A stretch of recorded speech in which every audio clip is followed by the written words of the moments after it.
శ్రీ మహాగణాధిపతయే నమః. శ్రీమాత్రే నమః. మాచిరాజు భక్తి ప్రేక్షకులందరికీ నమస్కారం. 2026 సంవత్సరం జూలై నెల 27వ తేదీ మీనరాశిలో ఉన్న శని భగవానుడు వక్రిస్తున్నాడు. అంటే రుజు మార్గంలో కాకుండా వెనక్కి ప్రయాణం చేయటం ప్రారంభిస్తాడు. జూలై 27వ తేదీ వక్రించి వెనక్కి ప్రయాణం చేసేటటువంటి శనేశ్వరుడు మళ్ళీ డిసెంబర్ 10వ తేదీ వరకు వక్ర మార్గంలోనే ఉంటాడు. అంటే 137 రోజుల పాటు శని భగవానుడు వక్రించి మీనరాశిలో సంచారం చేస్తున్నాడు. ఎప్పుడైనా సరే శని భగవానుడు వక్రించినప్పుడు శని వక్రగమనము ద్వాదశ రాశుల వాళ్ళకి ప్రత్యేకమైన ఫలితాలను కలిగింపజేస్తుంది.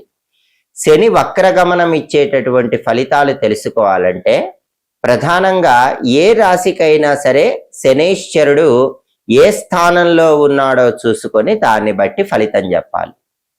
ఆ తర్వాత శని భగవానుడికి ఆధిపత్యం ఉంటుంది. మకర రాశికి కుంభరాశికి శని అధిపతి.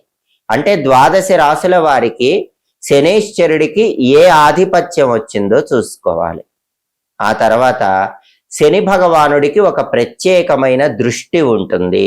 ఆ దృష్టి ఏంటంటే శని భగవానుడు ఎక్కడున్నా సరే తానున్న చోటు నుంచి 3వ రాశిని 7వ రాశిని 10వ రాశిని చూస్తూ ఉంటాడు. ఇది శని భగవానుడికి ఉన్నటువంటి దృష్టి. వీటిని బట్టి ద్వాదశ రాశుల వారికి శని వక్రగమనం అనేది ప్రత్యేకమైన ఫలితాలను కలిగింపజేస్తుంది. కాబట్టి శని వక్రించటం వల్ల ద్వాదశ రాశుల వారికి ఎటువంటి ఫలితాలు వస్తాయి అనే విషయం తెలుసుకోవాలంటే ఈ 3 విషయాలు పరిగణనలోకి తీసుకోవాలి. మొట్టమొదటి విషయం, ప్రతి రాశి నుంచి చూసుకున్నప్పుడు శని భగవానుడు ఎన్నో స్థానంలో ఉన్నాడు అనేది చూసుకోవాలి. ఆ తర్వాత ప్రతి రాశికి కూడా శని భగవానుడి ఆధిపత్యం ఎలా వచ్చిందో చూసుకోవాలి. ఆ తర్వాత 3వ విషయం, శని భగవానుడి 3వ దృష్టి 7వ దృష్టి 10వ దృష్టి ప్రతి రాశి మీద ఎలా పనిచేస్తుందో చూసుకోవాలి. ఈ 3 విషయాలను పరిగణనలోకి తీసుకొని ద్వాదశ రాశుల వారికి 137 రోజుల పాటు శని వక్రగమనం వల్ల ఎటువంటి ఫలితాలు వస్తాయో, ప్రతి రాశి వాళ్ళకి విద్యార్థులకు ఎలా ఉంటుందో, ఉద్యోగస్తులకు ఎలా ఉంటుందో, వ్యాపారస్తులకు ఎలా ఉంటుందో, వివాహ విషయాలు, విదేశీయాన ప్రయత్నాలు, ప్రమోషన్లు, వీటన్నిటి పరంగా ఎటువంటి ఫలితాలు వస్తాయో, శని వక్రగమనం సంపూర్ణమైన శుభ ఫలితాలు కలిగింపజేయటానికి ద్వాదశ రాశుల వాళ్ళు ఎలాంటి పరిహారాలు చేసుకోవాలో ఈ వీడియోలో మనం తెలుసుకుందాం. తదుపరి కర్కాటక రాశి. కర్కాటక రాశి వాళ్ళకి ఈ శని వక్రగమనం అనేటటువంటిది ఎటువంటి ఫలితాలను ఇస్తుందంటే, కర్కాటక రాశి వాళ్ళకి శనేశ్వరుడు 9వ స్థానంలో వక్రించి ఉన్నాడు. ఆధిపత్యం పరంగా 7, 8 స్థానాలకు ఆధిపత్యం వహిస్తాడు. శని భగవానుడికి 3, 7, 10 దృష్టిలు ఉంటాయి కాబట్టి 11వ స్థానం మీద, 3వ స్థానం మీద, 6వ స్థానం మీద ఎక్కువ ప్రభావాన్ని చూపిస్తూ ఉంటాడు. ఎందుకంటే 3, 7, 10 దృష్టిలు అంటే కర్కాటక రాశి వాళ్ళకి 11వ స్థానము, 3వ స్థానం, 6వ స్థానం కాబట్టి ఆ స్థానాల మీద ఫలితం ఎక్కువ ఇస్తాడు. ప్రధానంగా శని వక్రం కర్కాటక రాశి వాళ్ళకి ఏం చేస్తుందంటే అన్ఎక్స్పెక్టెడ్ చేంజెస్ ఇస్తుంది. ఊహించని మలుపులు జీవితంలో కలిగింపజేస్తుంది. కర్కాటక రాశి వాళ్ళు హెల్త్ విషయంలో కొంచెం కేర్ఫుల్ గా ఉండాలి. కుటుంబ సంబంధాల విషయంలో కూడా ఓపికను పెంచుకోవాలి, సహనంతో ఉండాలి. లేకపోతే రిలేషన్స్ పరంగా కొంచెం చికాకులు ఉంటాయి. ప్రధానంగా తండ్రికి సంబంధించినటువంటి ఆరోగ్య సమస్యలు శని వక్రం అనేది కర్కాటక రాశి వాళ్ళకి కలిగింపజేస్తుంది. కాబట్టి ఫాదర్ హెల్త్ ఇష్యూస్ లో కర్కాటక రాశి వాళ్ళు స్పెషల్ కేర్ తీసుకోవాల్సిన టైంగా శని వక్రాన్ని చెప్పుకోవాలి. అలాగే ఒక్కొక్క రంగం తీసుకుంటే గనక విద్యార్థులకు కర్కాటక రాశి వాళ్ళకి ఫోకస్ పెరిగేలాగా చేస్తాడు. ఫోకస్ చాలా బాగుంటుంది, కానీ డిసిప్లిన్ లేకపోతే మాత్రం యూజ్ ఉండదు. అంటే సోషల్ మీడియా వల్ల కానీ, సినిమాల వల్ల కానీ, ఫ్రెండ్స్ వల్ల కానీ డీవియేట్ అయితే మాత్రం ఫోకస్ తగ్గిపోతుంది, ఫ్లక్చుయేషన్ అవుతుంది. కాబట్టి కర్కాటక రాశి విద్యార్థులు ఎంత ఫోకస్ గా ఉంటే అంత అద్భుతమైన రిజల్ట్స్ ఎడ్యుకేషన్ పరంగా వస్తాయి. ఇక ఉద్యోగుల విషయానికి వస్తే ఉద్యోగులకు ఉద్యోగ రంగం ఎలా ఉంటుందంటే అదృష్టాన్ని ఇస్తాడు, కష్టే ఫలి అన్నట్లుగా ఫలితాన్ని ఇస్తాడు. అంటే కష్టంతో కూడిన అదృష్టం అనేది అద్భుతమైన విజయాలను ఉద్యోగ రంగం వాళ్ళకు కలిగింపజేస్తుంది. ఇక ట్రాన్స్ఫర్ల విషయానికి వస్తే మాత్రం కర్కాటక రాశి ఉద్యోగస్తులకు ఒక్కొక్కసారి వాళ్ళకి ఇష్టం లేని ప్రదేశానికి ట్రాన్స్ఫర్ అయ్యే అవకాశం ఉంటుంది. అటువంటప్పుడు కూడా మీరు సహనంతో ముందడుగు వేసే ప్రయత్నం చేయండి. అయితే ప్రమోషన్ మాత్రం కష్టపడే వాళ్ళకి వస్తుంది. బాగా నిజాయితీగా హార్డ్ వర్క్ చేసి స్కిల్స్ ఇంప్రూవ్మెంట్ చేసుకున్న వాళ్ళకి మాత్రం ఖచ్చితంగా శని వక్రగమనం ప్రమోషన్లను ఇస్తుంది. ఇక వ్యాపారస్తుల విషయానికి వస్తే వ్యాపారస్తులకి లాంగ్ టర్మ్ గ్రోత్ ఉంటుంది. సడన్ గ్రోత్ కనిపించదు, గ్రాడ్యువల్ గా స్లోగా గ్రోత్ ఉంటుంది, కానీ లాంగ్ టర్మ్ లో గ్రోత్ అనేది చాలా అద్భుతంగా వక్రించిన శని కలిగింపజేస్తాడు. అలాగే స్త్రీలు ఫలితాన్ని మనం పరిశీలించినట్లయితే కర్కాటక రాశి స్త్రీలకు శని వక్రము కుటుంబంలో బాధ్యతలను పెంచేలాగా చేస్తుంది. అంటే అడిషనల్ రెస్పాన్సిబిలిటీస్ కర్కాటక రాశి స్త్రీలు తీసుకోవాల్సి వస్తుంది. కొంచెం మెచ్యూరిటీగా డెసిషన్స్ తీసుకుంటే గనక అనుకూల ఫలితాలే స్త్రీలకు వస్తాయి. ఇక అబ్రాడ్ ఛాన్సెస్ పరంగా చూసుకుంటే విదేశీ అవకాశాలు అనేవి మీడియంగా ఉంటాయని చెప్పాలి. ఎక్సలెంట్ గా ఉండవు, అసలు లేకుండానూ ఉండవు, మీడియంగా ఉంటాయి, ఫ్లక్చుయేటింగ్ గా ఉంటాయి. కొంతమంది కర్కాటక రాశి వాళ్ళకి వాళ్ళ వ్యక్తిగత జాతకం బట్టి అవకాశం వస్తుంది, కొంతమంది కర్కాటక రాశి వాళ్ళకి వాళ్ళ వ్యక్తిగత జాతకం బట్టి అవకాశం రాదు. అంటే మోడరేట్ గా మీడియం గా ఉంటాయని చెప్పుకోవాలి.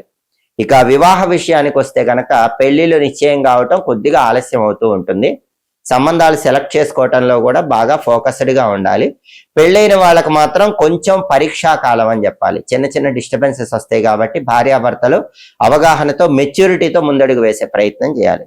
నిరుద్యోగులకి కొద్దిగా ఆలస్యంగా ఉద్యోగం వస్తుంది, వెంటనే జాబ్ రాదు, బాగా ఇంటర్వ్యూలు అటెండ్ అవ్వాలి, స్కిల్స్ పెంచుకోవాలి, అప్పుడు కొంచెం లేటుగా సక్సెస్ మాత్రం ఖచ్చితంగా ఇస్తాడు.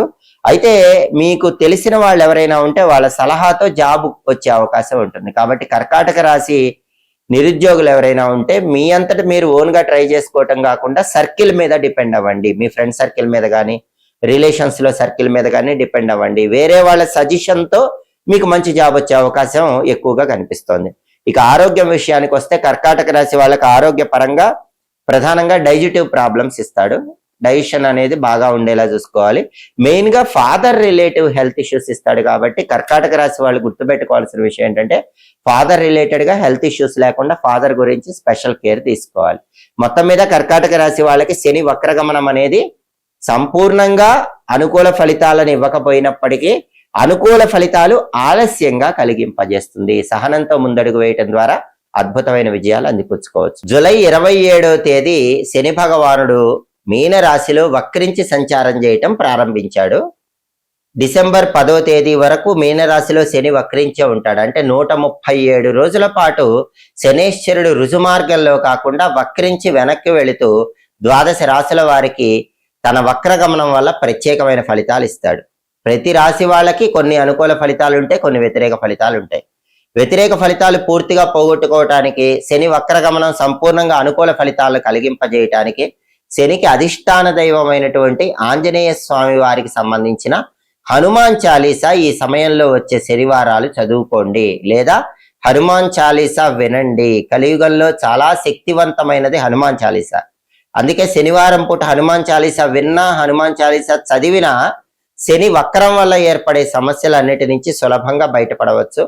అలాగే శనేశ్వరుడు పాపగ్రహము, అందులోనూ పాపగ్రహం అయ్యుండి వక్రించాడు. మామూలు రుజుమార్గంలో కాకుండా వెనక్కి ప్రయాణం చేస్తున్నాడు. కాబట్టి ఉగ్రదేవతను పూజించడం ద్వారా కూడా శని వక్రగమనం వల్ల వ్యతిరేకతలు ఉండవు, అనుకూలతలు పెరుగుతాయి.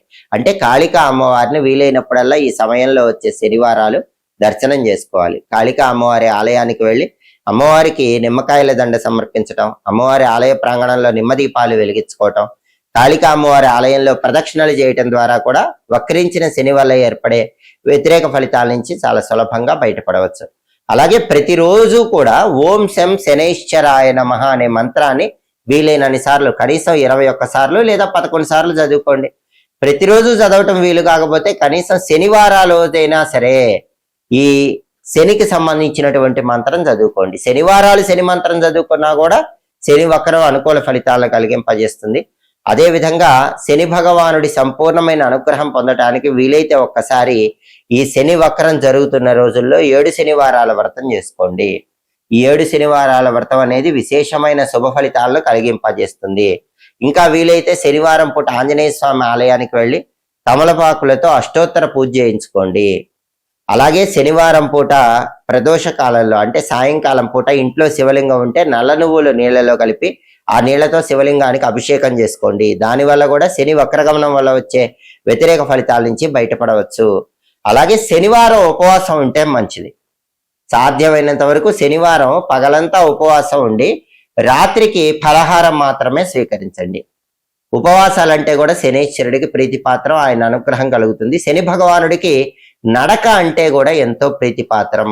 అందుకే శనివారాలు వీలైనంత దూరం నడిచే ప్రయత్నం చేయండి. దానివల్ల కూడా శని భగవానుడు ఇచ్చే వ్యతిరేక ఫలితాలను తొలగింపజేసుకొని అనుకూల ఫలితాలను సిద్ధింపజేసుకోవచ్చు. ప్రధానంగా మాత్రం శనికి 3 అధిష్టాన దైవాలు ఉన్నారు. ఆంజనేయ స్వామి, అదేవిధంగా వెంకటేశ్వర స్వామి, పరమేశ్వరుడు. ఈ 3 అధిష్టాన దైవాల్ని పూజించటము అలా వీలు కాని పక్షంలో శనివారం పూట ఈ 3 అధిష్టాన దైవాల్లో ఏదో ఒక దైవ ఆలయానికి వెళ్ళి దర్శనం చేసుకోవటం, ఆలయంలో ప్రదక్షిణలు చేయటం, దాంతోపాటు శని భగవానుడికి సంబంధించిన శక్తివంతమైన పరిహారాలు చేసుకోవటం ద్వారా శని భగవానుడు వక్రించి ఇచ్చేటటువంటి చిన్న చిన్న వ్యతిరేక ఫలితాల నుంచి బయటపడవచ్చు. సంపూర్ణంగా అనుకూల ఫలితాలు సిద్ధింపజేసుకోవచ్చు. వీలైతే మాత్రం కేజింబావు నల్ల నువ్వులు నల్ల వస్త్రంలో ఉంచి ఎవరైనా పంతులు గారికి ఇంటికి దగ్గరలో ఉన్న దేవాలయంలో శనివారాలు దానం ఇచ్చుకోండి. దానివల్ల కూడా శని వక్రం వల్ల వచ్చే సమస్యలన్నీ తొలగింపజేసుకొని అనుకూల ఫలితాలు అందిపుచ్చుకోవచ్చు. ఎప్పటికప్పుడు ఖగోళంలో గ్రహాల సంచారంలో వచ్చే మార్పు బట్టి ఫలితాలు తెలుసుకోవాలనుకుంటున్నారా? గ్రహాల సంచారంలో వచ్చే మార్పు వల్ల పూర్తిగా అనుకూలత రావాలంటే, వ్యతిరేకతలు తొలగిపోవాలంటే ఎలాంటి శక్తివంతమైన పూజలు పరిహారాలు చేసుకోవాలో తెలుసుకోవాలనుకుంటున్నారా? అయితే మా మాచిరాజు భక్తి ఛానల్ తప్పకుండా చూడండి. మా వీడియోస్ మీకు నచ్చినట్లయితే మా ఛానల్ లైక్ చేయండి, కామెంట్ చేయండి. మా ఛానల్ వీడియోస్ 10 మంది మిత్రులకు షేర్ చేయండి. మా ఛానల్ సబ్స్క్రైబ్ చేసుకోండి. పక్కనున్న బెల్ సింబల్ ఒకటం మాత్రం మర్చిపోకండి. సర్వే జనాః సుఖినో భవంతు. స్వస్తి.